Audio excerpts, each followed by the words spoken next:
ಒಂದಾನೊಂದು ಕಾಲದಲ್ಲಿ ದಟ್ಟವಾದ ಕಾಡಿನಲ್ಲಿ ಜುನೋ ಎಂಬ ಬುದ್ಧಿವಂತ ನರಿ ಸಿಂಹದ ಗುಹೆಯ ಬಳಿ ವಾಸಿಸುತ್ತಿತ್ತು. ಬಲಿಷ್ಠವಾದರೂ ಸೋಮಾರಿಯಾದ ಆ ಸಿಂಹವು ಆಹಾರಕ್ಕಾಗಿ ಜುನೋವನ್ನು ಅವಲಂಬಿಸಿತ್ತು. ಒಂದು ದಿನ ಜುನೋ ಯೋಚಿಸಿದನು, ನಾನು ಅವನಿಗೆ ಶಾಶ್ವತವಾಗಿ ಏಕೆ ಸೇವೆ ಸಲ್ಲಿಸಬೇಕು. ಅವನು ಒಂದು ಯೋಜನೆಯನ್ನು ಮಾಡಿದನು. ಅವನು ಸಿಂಹಕ್ಕೆ, ಓ ಪರಾಕ್ರಮಿ ರಾಜ, ಬಲಿಷ್ಠ ಎಮ್ಮೆ ನಿನ್ನನ್ನು ಸವಾಲು ಮಾಡಲು ಬಯಸುತ್ತದೆ ಎಂದು ಹೇಳಿದನು. ಸಿಂಹವು ಕೋಪದಿಂದ ಗರ್ಜಿಸಿ ಹೋರಾಡಲು ಹೋಯಿತು.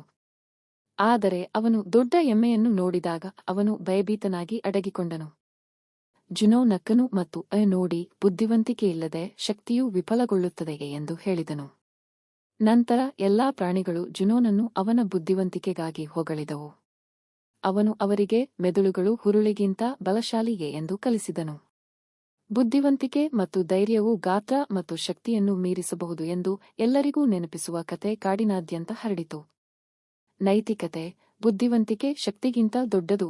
ಬುದ್ಧಿವಂತ ಚಿಂತನೆಯು ಅಪಾಯದ ನಡುವೆಯೂ ಯಶಸ್ವಿಯಾಗಲು ಸಹಾಯ ಮಾಡುತ್ತದೆ.